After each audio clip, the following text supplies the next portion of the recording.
So this is a sort of 4-day uh, rapid rapid development test, where I built in AutoCAD the reconstruction of the South Theater at Hadrian's Villa. We're standing outside of the theater now.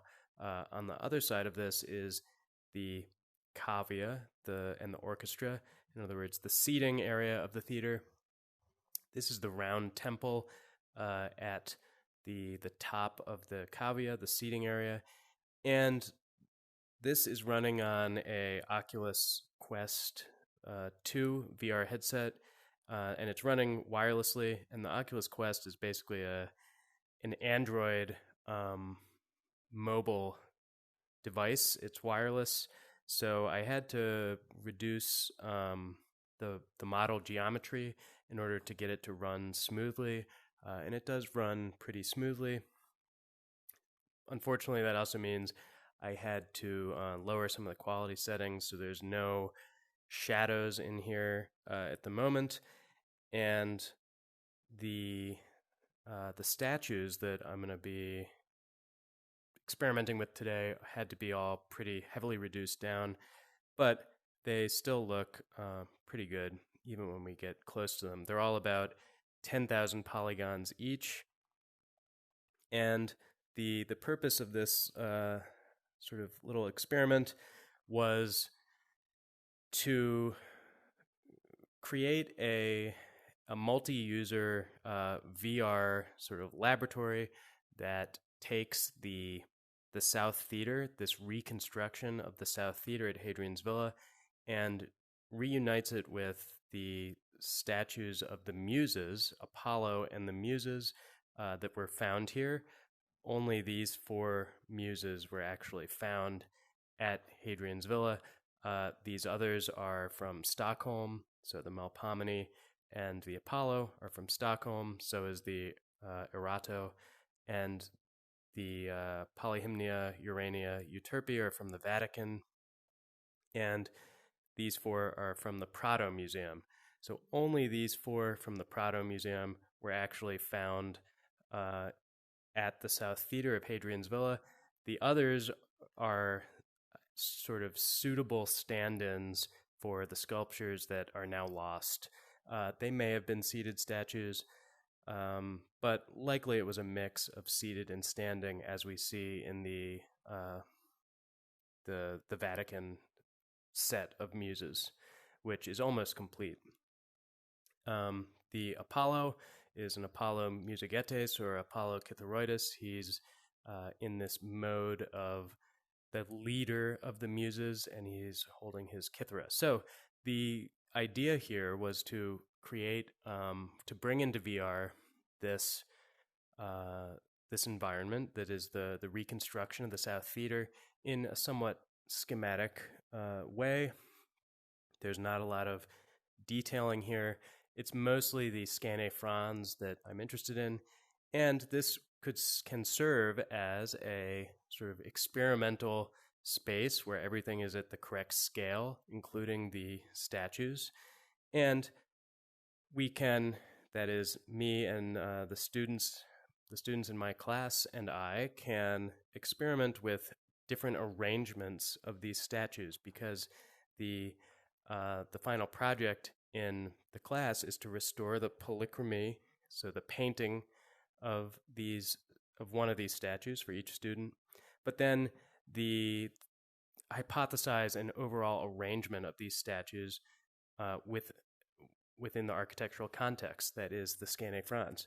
So why VR or why virtual reality is particularly great for this is this sense of scale, the sense of presence. We can go to a certain area in the theater and observe how the statues would look in particular places.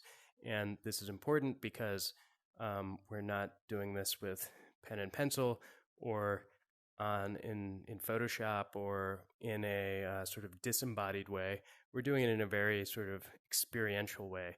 So we can actually see what things would look like from certain places in the theater.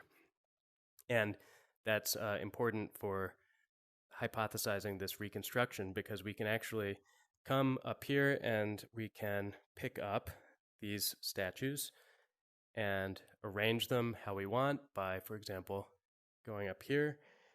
We can simply lift up the statue and place it in some of these niches. So we can experiment with positioning rotationally the statues like this. And I've left the scale bars in here on a few of them just to ensure the correct scale. And we can do this with all of the muses. So here's Erato. This is from Stockholm. I'll pick her up and I'll take her up here and I'll place her again in this sort of a pendant position to Apollo. Now can do the same thing. Let's try one of these seated muses.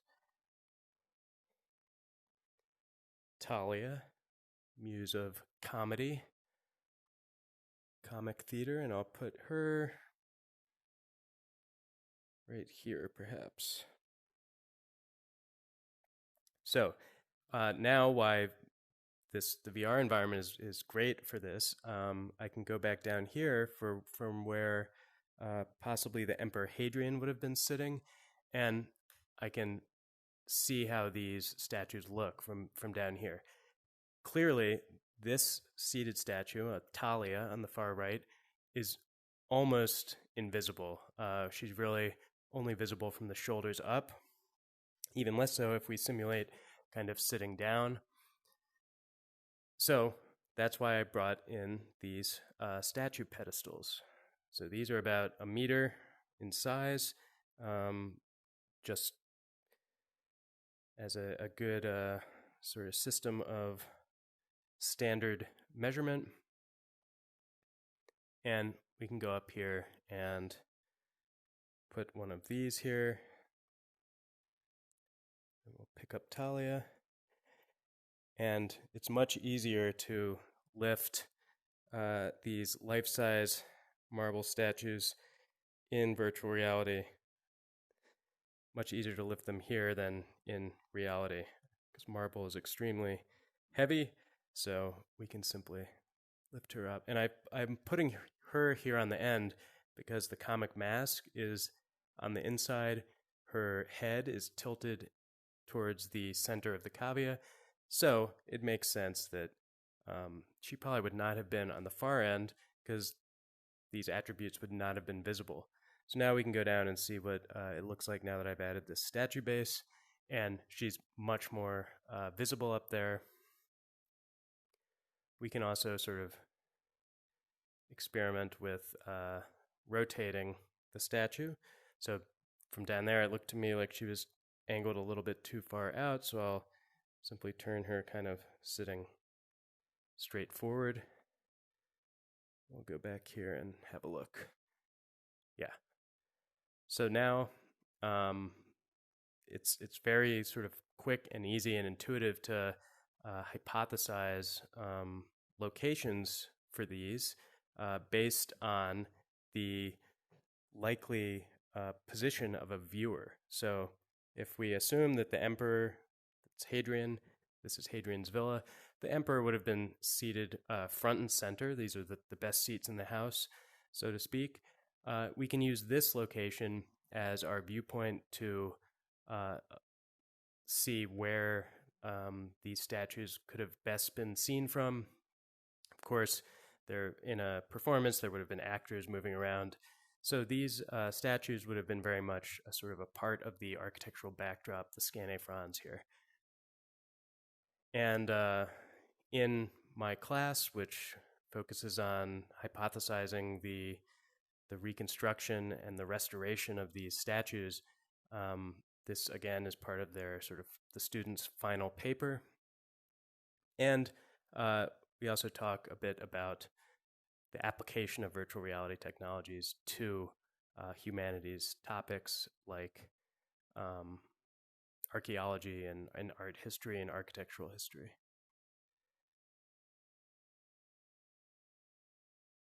So there you have it. These are Apollo and the Muses, and this is this kind of virtual laboratory for experimentation with different hypotheses of reconstructions.